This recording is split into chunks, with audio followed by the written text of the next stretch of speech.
guy with vendor talent coming out there at a $20 ticket with a stacked lineup. Perfect example. If we run an intimate style show in a building that fits 200 people with, let's say, fucking, throw a name at me. Give me anybody. Vader.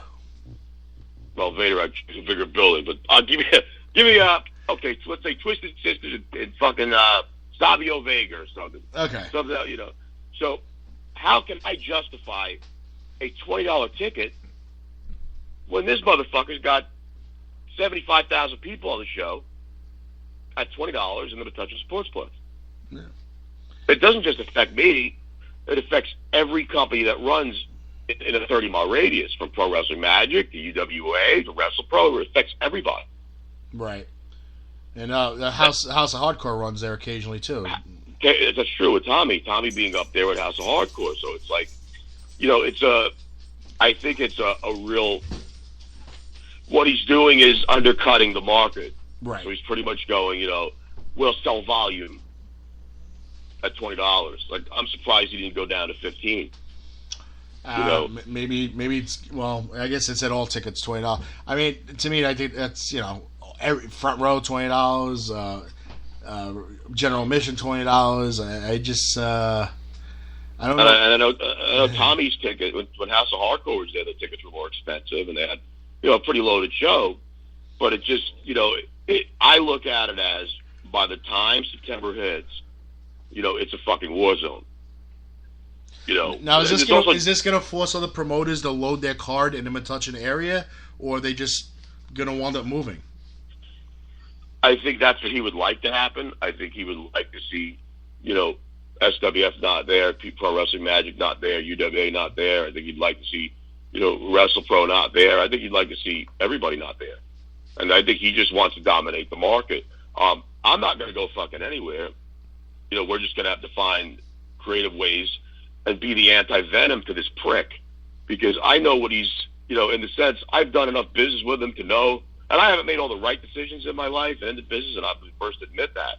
But, this is what I said the other day, and I think it remains true. Like, when you have a bunch of companies, and the idea is to get out there and put the best show you can on, but not everybody's best friends, and not everybody might like each other, and there's always that hidden heat or whatever it is. But when you got everybody agreeing on one thing, and it's him, there's something really fucked up in a sense. I mean, you're very vocal and opinionated about anything that has to do with Eric and PWS. Now, are you going to start maybe seeing more promoters speaking up, either through social media or some other ways, just voicing their opinion about what seems to be bound to happen in September? I don't think so, because I know that he said that a few letters last year, about suing people because they were slandering him, and I know I got one, and a few other people got one about I'll see you in court and all this other bullshit with his fucking bullshit lawyer and all this other stuff. But at the end of the day, I mean, I think a lot of people no sell, they'll worry about their own product. I took the stand to speak out because I know he's listening to this, and he's a fucking worm that sells fake autographs to hard-working people. And I know he's listening to this. I know he is. And I know he's going to just tune in to check it out. But the truth is the truth, man. And he robbed a lot of people of a lot of money, and he fucked with a lot of people's livelihood. And him returning, there's a reason that company died and became something else anyway. Right. And at the end of the day, it's like, I just think that, and you're forgetting one of the major components, and I just remembered it. Jersey All Pro still runs that area as well. Right. God rest fat Frank Soul. True story though, man. So it's going to be. I think I don't think anybody's going to stop running. I think it's going to be a complete fucking war zone, and there's only 4 weekends in a month, man. Yeah, that's going to be. I mean, I guess some fans could say that's awesome for them because. They could have a show every weekend, in that area, at least a couple times a year. If 3 different companies decide to to run in that area during that month, and they'll be there. So a fan could get a chance to see 4 shows. But just, my experience of going to shows, and people are loyal to certain brands, and people can't afford to go to a show every single weekend, regardless if it's a different company or not, at $20 and $25 a pop. So I think it's gonna hurt other companies financially because, they, like you said, they load the card. You're kind of forcing the fans to say, hey, do I want to spend $20 and see $15,000 worth of talent, or do I want to spend $25 and go see, $5,000 worth of talent and a roster full of indie wrestlers? Yeah, 9 out of 10 times they're going to go see the big names because those are the autographs they want, those are the picture ops they want, getting their book signed and memorabilia and all that crap. They figured, well, I can see these indie guys anyway because they wrestle all over the state of New Jersey. True, yeah. That's a lot of things, really wrapped into one sentence. It's the actual God's honest truth when you look at it, because, a lot of this talent is working everywhere. And with the exception of, certain people that he booked on this thing that I see, and I just feel like it's the name that really will. I mean, people can get behind the independent talent, right? But I think that when you have that niche of that certain name, maybe there's a lot of people that legitimately will show up to an SWF show, hang out for 3 matches, get a book signed, and leave, and they'll pay the admission fee for that. And they just want to come in and get that whatever they want signed. They don't give a fuck about the show. Right. They just want their shit signed. Yeah, I mean, if they bring in somebody like Bret the Hitman Hart, and he's the show's 3 hours long, but he's only going to be there for 90 minutes. Those people are going to wait online, and they're going to get their autograph, and they already missed half the show, and they're going to leave. I mean, it doesn't matter. They paid $20 to get in. They're going to get their $50. They're going to spend $50. They're going to get a couple things signed, a photo op, and they're out. What's the point of watching the rest of the show if there's nothing else going on, and you missed half of it anyway waiting online? I think it really forces everyone to, how can I put this? It forces everyone to, you have to now either spend more money to compete, or the other option is you try to get people emotionally invested in your independent talent, which is hard to do because, it's just like this whole thing. It's really, it's just fucking. I don't attack anybody ever. I really don't. I don't go out there and fucking smash anybody. I try not to say anything about anybody. But this thing, a lot of people are going to head over to it, and they're going to spend the money because it's piqued people's interest. Right. And it hurts everybody. That the pricing is. It doesn't just hurt me. It doesn't just hurt other companies. It hurts House of Hardcore. It hurts everybody. Right. Because anybody can run that building. Yeah. Anybody can go in there and go. He doesn't have an exclusive with it. Anybody can go in there and go, I want to rent it and run it. Well, the way he is. I mean, it was the same case with the Rahway Rec Center, but he claimed he owned it. Oh yeah, forget that, Jesus. I mean, he wanted to sue WrestlePro just because they were using the building after he was on his way out and they were on their way up. So I mean, and then I'm sure it really struck a nerve when WrestlePro decided to go to Starland Ballroom. Yeah, that was that. I was looking for that poster, and I remember that show being, Tito against Valentine, and Crime Time was on it, and all that stuff. That never happened, and a lot of people purchased tickets. A lot of people bought tickets and never got their fucking money back. Well, he's gonna, cry poverty. Like, oh, I've lost money. This one bailed out. This one bailed out. Blah blah blah. The money was already invested, and the whole thing was a wash.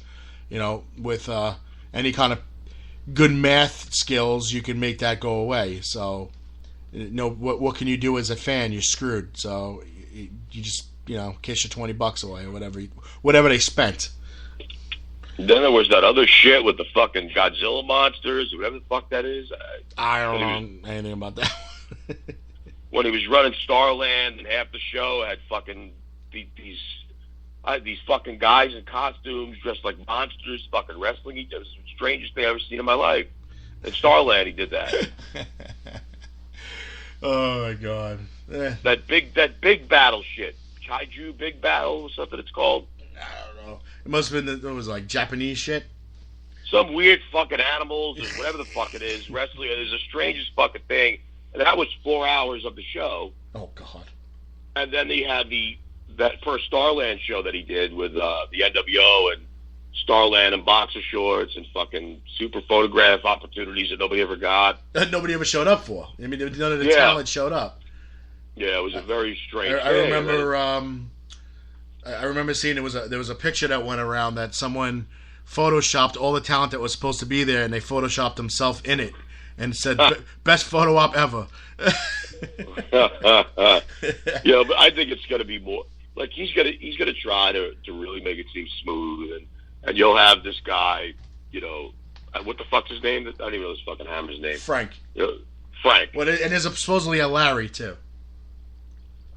Because I was watching the shoot interviews about Tier 1. Whatever the fuck this guy's name is, you know, he'll be out there doing his fucking 3-minute PWS promo, but it's the man behind the curtain, brother. It's the Wizard of Oz. It's the fucking end of the movie. You know, Pleska's pulling all the strings, and the money's going right to Bed of Nails at AOL.com, man. It's the same fucking... Look at the fucking way it's booked. Dream Fight. It's his fucking... It's got his fucking... His, like, fucking paws all over it. All right, don't mind me. Let me ask you a question about that.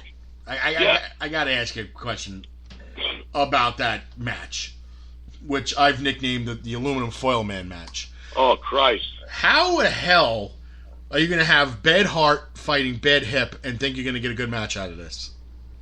Dude, I can only say, I mean, well, Sabu, you know, I've never worked with him as far as, you know, initially we were using him for the Mega Slam weekend and he bailed on us, so Vader was his replacement. Mm-hmm. That was after his hip surgery, but I mean, you saw the condition Vader was in that weekend. I mean, it's not changed at all. It's like, you know, I remember walking in and I was late because I was coming in from New York and there was so much traffic that night, and he asked me to open up his heart medication bottle. He didn't have the strength to. And I'm not knocking Vader, man. He's a legend. He was great to be around, but he couldn't even open the CVS bottle. We put him in the angle the second night with one of our guys, Dad Bod Mikey Pacifica, you know, to do the choke slam gimmick, and Mikey had to legitimately do every single piece to pull that off because Vader couldn't physically do it. And then I've seen the video of him passing out in Japan, or wherever the hell it was. I'm going, this is fucking... Like, this is going to be absolutely the fucking biggest clusterfuck ever. If this guy dies, God forbid.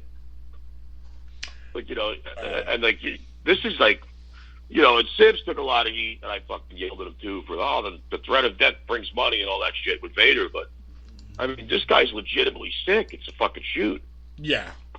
And then you got this other lunatic with the fucking steel hip.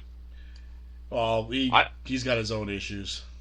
You know, with the whole fucking drugs and everything else, you know, and that's, I mean, that's well documented. I'm not saying anything that nobody doesn't know. I mean, it's, you know, it's out there with the stuff he's done with other places, and, you know, with the shooting up the drugs in the locker room and smoking weed in fucking buildings. This is what I don't understand. Now, when Eric and Pat were together, they had major issues with Sabu. With his hotel room, his everything with him. I remember hearing that. Now, why the hell would he bring him back? I'm sure he probably took the stance to, meaning fucking Pleska. He probably took the stance of going, well, you know, that wasn't me. It was them, or he would babyface the situation as much as he can. But I mean, you're going to get what you get with Sabu. I remember we were going to bring him in for that weekend, and I was in a fucking panic. In the sense of, like, going, fuck, we need 2 agents to watch this guy all fucking weekend because, like, if he doesn't care, he'll light up a joint in the fucking building, he'll walk around, you know, he thinks it's 1998. You know, and I remember being in it. When he pulled off, I remember going, shit, that's great. You know, and that was that January weekend we did those 2 shows, and like, you know, he's, I wouldn't use him. I personally wouldn't use him. I wouldn't be bothered with it. And from what I understand, I believe wrestling was banned in Metuchen for so long, from what I heard. I don't know anything.